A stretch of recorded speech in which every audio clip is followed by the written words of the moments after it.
we've really dove in very heavily into your drug addiction. I think we've covered like a lot of the bases on that. But I'm really intrigued. Like, you talk a lot about your family and how you're super well off. Like, did your drug addiction ever like fuck up your relationship with your parents? Oh yeah.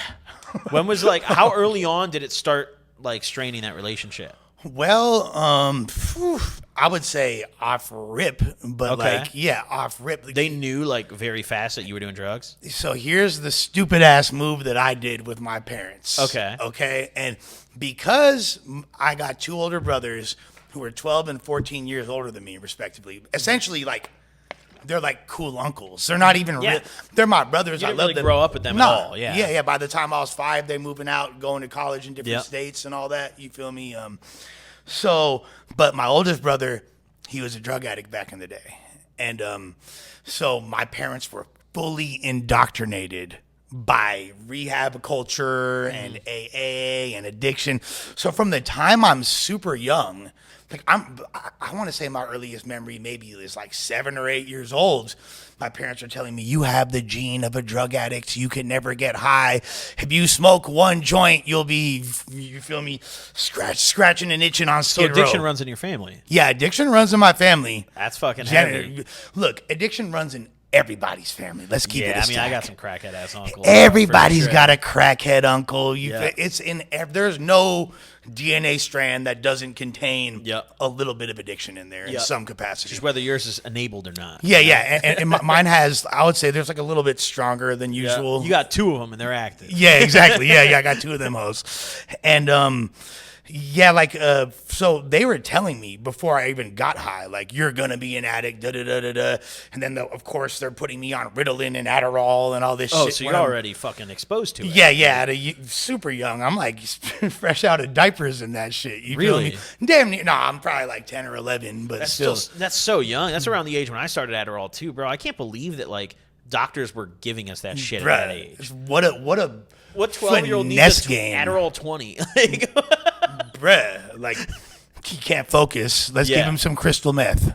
You know what I mean? Dude, that shit, I swear to God, my heart would be thumping so hard in class. I'd be tweaking. And not even realizing it. Yeah. You know what I mean? Like, I thought it was normal. Yeah. Like, that was just the side effect. Nick's talking a lot during class. He's interrupting. Oh, I can't imagine why. But, he's cold sweating and he's a little pale. Like, yeah, it's normal.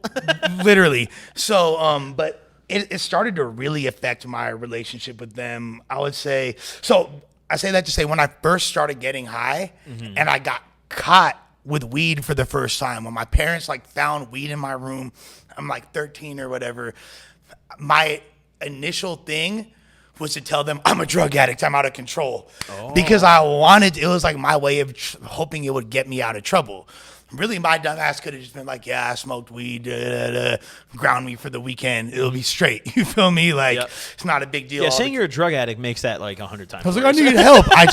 This is like how warped, and I'm just trying to manipulate my parents, and my inclination is just to be dishonest. You know what I mean? I think way before that, I just had that in me to lying. Is just kind of one of the things intrinsic to my being. I found really interesting that when I was watching a lot of your stuff is you talk about how like you would lie to people about your sobriety a lot and then just be getting fucked up. Well, yeah. Does your girl right now know that you relapsed? Oh, yeah. Okay, so she knows at least. Oh, yeah. No, everybody knows. Like, Well, especially now that you're talking on here. Yeah. And like, well, no, fools have seen me fucking get drunk on No Jumper and all that. But this is by far the most I've actually, like, and there's going to definitely, the No Jumper Reddit just got hit with some Easter eggs during this pod. Christmas. Enjoy. Merry Christmas. Yeah. Shout out to Reddit. Yeah.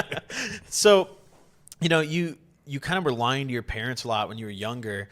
Did your parents ever go like, we're going to throw you out of the fucking house for this shit? Oh, I mean, yeah. I got arrested for the first time I was 13, just drinking behind an alley, or drinking in an alley behind In-N-Out.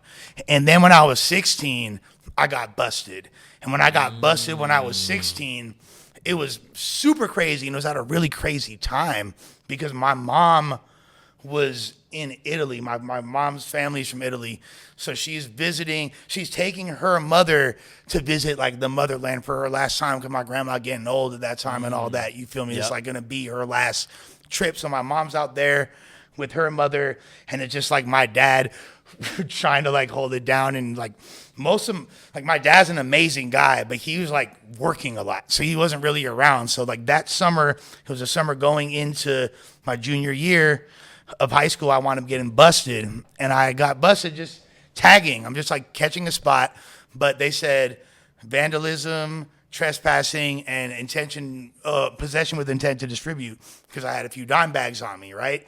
So then when I got busted then and I got sent away, that was like, my parents are like, I'm on your ass, motherfucker.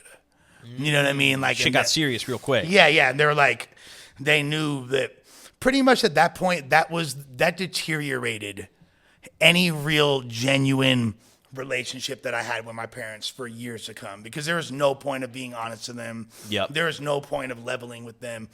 They were trying their best, and they had absolutely no control over me whatsoever.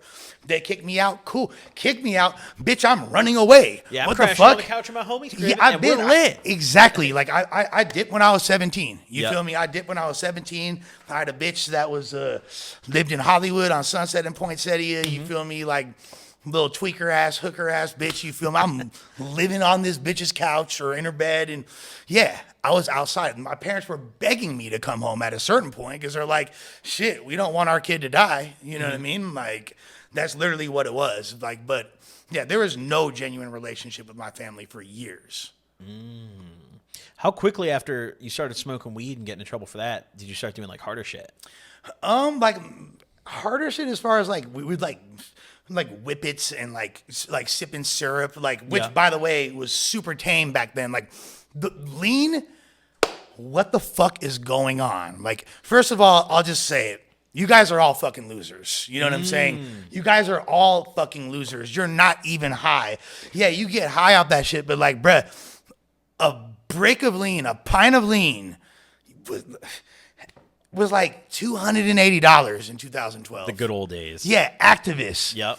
Activists. It was like $350 for AC, $280 for a pint of Tech, and that was overpriced. That was already when it had been commercialized. This right before Justin Bieber got it taken off the market because he posted the case of AC, whatever, on IG. You feel me? Damn it, Justin Bieber. Yeah, thanks a lot, Fuck. Biebs. Cocksucker. But yeah, seriously, and that. But like the way fools are now, like a brick of lean is like $2,500 or 3 bands. Fools are spending hundreds of dollars for a line. Like, you're a bitch if you get high off of a line. A 1 ounce of syrup. Yeah. What the fuck?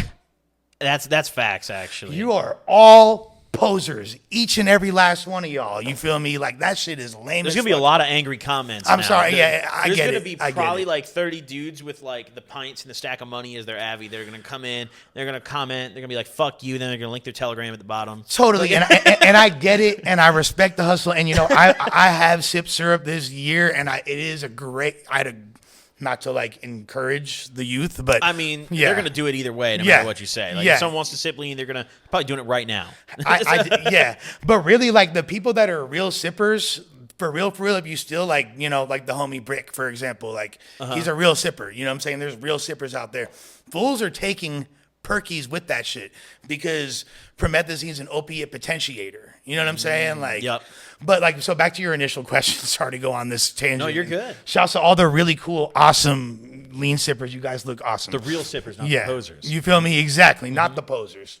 Shouts to my real sippers, because there's a few of y'all out there. With that being said, back then, yeah, it was like a light ass drug, and we weren't even like mixing it with Sprite yet, type shit. You feel me? We're just kissing pink out the bottle. You know what I mean? And like whippets. But I would say it wasn't until I was like 15, started messing with like the coke and ecstasy started popping up and shit like that. But really, after when I was 16 and got sent away, that was like drug summer camp. I learned everything about drugs there. I wanted more.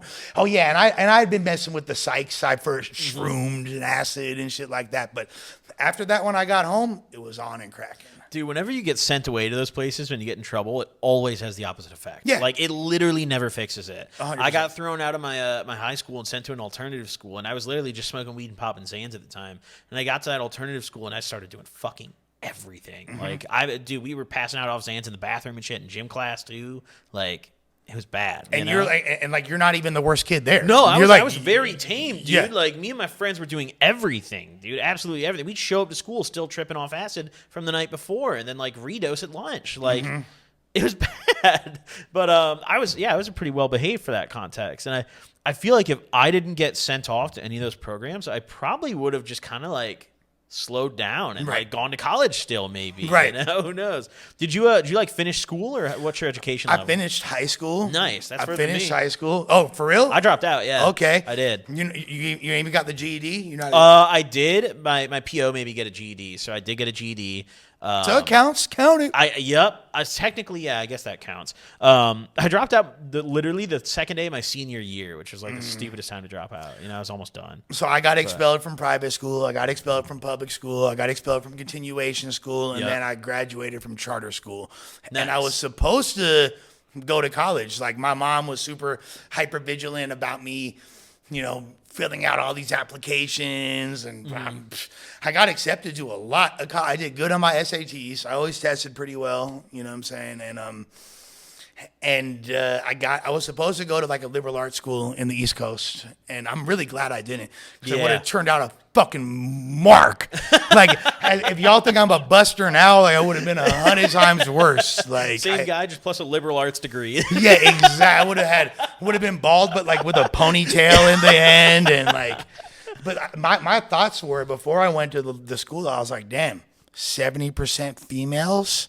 Okay, and all the dudes there are fucking lame. Like, all I have to do is like be vocal about the fact that like I have testicles. Yep. And I'm gonna be fucking. Dude, that's why we were up in the cooking classes in high school. We had a kitchen at our school. You feel me? We had one cooking class, and it was all the baddies in that shit. Yeah, exactly. Ooh. Like, I would have been fucking Big Dick Cheney in that motherfucker. You feel me? Like, I was like, because I know and I'm from LA. All these fucking lames from their little towns are gonna be there. Like, hey, Brooke, I wrote you this poem, and I'm gonna be like, hey, Brooke, he's a pseudo intellectual. Come over here and dome me up. You feel me? In the name of Jean-Luc Godard, to say something like, make some obscure reference. You feel some me? real poetic semen shit. Yeah. So I figured that would be a great look, but I'm glad I didn't go there. Instead, I wound up deferring as long as I could, but went to treatment when I was 18, and that led me in a string of went to treatment. Instead of going to treatment, went to an aftercare facility that they like mandated I go to. Plus, there's a bitch there that I was fucking with, so I was like, hell yeah, you feel me? Got kicked out of there for fucking with the bitch, and they sent me to like a hardcore aftercare facility, and then dipped from there, moved in with another chick. We're living in motels, selling acid and tweak, and I eventually wind up, by the grace of God, back in treatment. And then I moved to the Bay Area and to like pursue my dreams of being an independent artist. And you know it's bad when you're in the motels, bro. Oh, the motels. That's when you know it's bad. Whew. I lived at the Red Roof Inn multiple times. That shit held me down. But so there's this spot. So we're in a town called Prescott, Arizona, which is like a mountain town in northern AZ, kind of like close-ish to the Grand Canyon, I want to say. And it's like complete. It's kind of close-ish to Tucson as well, I believe. But it's submerged in mountains. Like you hear Arizona, you think like cacti and deserts. Yep. Like this is like. It looked like Colorado. You feel me? Sounds Like, sick. yeah. It's pretty, but it's like, kind of like a tweaky little, like old timey Americana town with nothing going on. Yeah. And so, except for there's these two little rehabs there. There's one that's all men, and then there's like the female version of it. And you're not allowed to talk to the girls, but at the AA meetings, you're kind of allowed to interact. So I meet one of the girls, like we look at each other, we see we have the same disease, you feel me? We have the same, like, we're not going to be soulmates, we're going to be scar mates. Instantly, we're like, all right, bitch, let's run away. So we run off. She got like a little money on her credit cards, whatever. We like so there's a spot called the Mile High Motel and another one called the Skyline Motel, and they gave us monthly rates. So we're like moving in. They had little kitchenettes in there. See, as someone who travels a lot, that's how I decide where not to stay. If they offer a monthly rate, I'm not booking a night. All biz ad, yeah. And that shit was like the Mile High Motel was straight up. That shit was like the fucking projects, bro. Yeah. It was so janky that so the people next to us, they were all trapping. The fool directly across from us, He was on the run for that fool's probably doing a life sentence now because he was on the run for multiple murders and all kinds of crazy shit. And at first, me and my bitch were like keeping to ourselves, but then one day, like I heard the dude across the way, he was playing Biggie Smalls. You feel me? Like he was slapping a Biggie Smalls song. And I looked and I go like this to him, like, yeah. And he thought that I was telling him, like, turn that shit down. So he's kind of like mugging me. And I walk up to him and I'm like, nah, fool, I was saying, like, yo, that's dope. You slapping some hip hop, turn it up. And then all of a sudden I'm best friends with this murder suspect. Oh, shit. So you've talked about, like, so many fucking rehab stints. How many times have you been to rehab total? You don't even know off top. Yeah, I can't tell you. I can't give you an exact number. Oh my God. Okay. Yeah, I think it's like 11 or 12. We're in the double digits. Yeah, we're double digits. Bro, that's a lot of fucking money. Yeah. That costs a fuckload. Rehab is not cheap. No, it's not. And like insurance will like they'll pay for it, but still, yeah. Like you're gonna owe a lot. Yeah, like for sure. For sure, several children could have been put through university. A like million%. A million percent. A good university, too. Like, not some bullshit. Yeah, several kids. You could have... The whole entire USC backfield, you know what I'm saying, probably could have been. You know, one of the things that one of my counselors when I was in rehab told me that always stuck with me, and it was probably it's funny, this is the only thing that stuck with me from rehab, nothing else. He was talking about like dating girls in rehab because when I was in, there was a girl that like I was kind of eyeing up a little bit. He told me never fish from a sick pond, and he was like, "Yeah, you can't fuck any of these girls." He's tripping. You have to fish from a sick pond. What do you mean? He's right. He's right though. No, you have to get pussy in rehab, bro. Okay, well listen, you're not doing it right. The only rehab that I got sent to, I was in the psych ward twice. I got 5150'd, and then I went to a residential facility the second time. The first time I was too young and like, I guess just not hardcore enough for residential, so they let my ass out, and I fucking went hard immediately. But the second time, they sent me to this facility where we were split by gender. So, like, the only interaction we got with the girls was if you were still in school, they'd have school with the girls, but I dropped out already, so I didn't get that. So it was only passing I'm going to school. I think I need to take home ec. They wouldn't let my ass because I already dropped out. It was only if, like... you were still, they had to like give your schoolwork to, wherever you were going back home. So you wouldn't like get kicked out. So you could still graduate on time. So the only other time was in gym. And like that for me, that was bad, dude. They're all moving, dude. I get to see some ass and titties moving finally, bro. Yeah. When I remember, dude, the night the Victoria's Secret show came on, we were in that bitch, dude. TV was on. We were glued to it. Like, hell yeah. It was serious. But my counselor told me never fish from a sick pond, And all the girls I've ever dated that had gone to rehab or like gone to an outpatient with me or like any of that were a nightmare, dude. It's so true. Like, they're the best.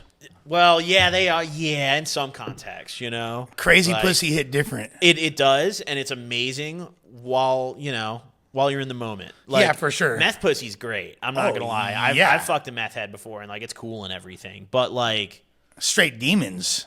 Yeah, I would never do it again, personally. I could see you didn't agree with that. Not for everybody. You know what I'm saying? Like, not for everybody. But look, I'll say this. Like, you're absolutely right. And I just realized that I'm like literally trying to undo the one piece of sound advice that you got in treatment that you're like, this is the only thing that resonated to me. And I'm like, no, fish from the sick pond. Get in there, pollute, dude. Take a clean pond. Fishing rod. Pollute it. Yeah.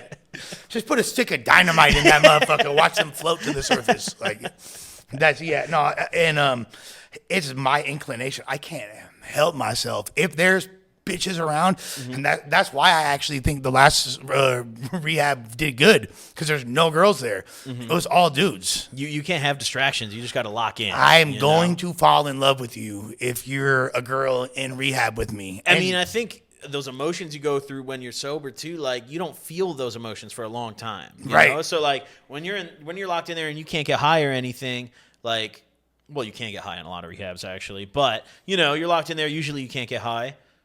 All that shit's going through your head. It's like, damn, dude, this chick looked at me earlier today. Like, I might marry her. Right? No, like literally, bro. Like, it'll go. Like, I go from in my everyday life society feeling like I look like Dave Blunts to like shouts at my boy Dave Blunts. No diss. I'm just saying that's like how I feel about, you know what I mean? And then like all of a sudden, I'm in treatment and I'm like 1999 Leonardo DiCaprio. Yep. Like why You're the man. Yeah, you got the Rizz. You're walking in there. Yeah, for some my rehab Rizz is on a million, bro. Like I am That's knocking, the only thing to focus on in there. So you got that shit on lock. But and I think because I'm savvy and I've been in enough group therapies and I can identify these bitches' demons as soon as I see them. Like I'm like I know how to manipulate it. Like this predatory thing kicks in my head, and I know my Rizz is immaculate in rehab. As soon as she starts talking about trauma and group therapy, you're on that the moment I'm beating you walk off. out. Yeah. Like the cold thing is so before I got to the actual rehab when I'm in detox, they sent me to a detox, and my ex, you'll enjoy this. I damn near fell in love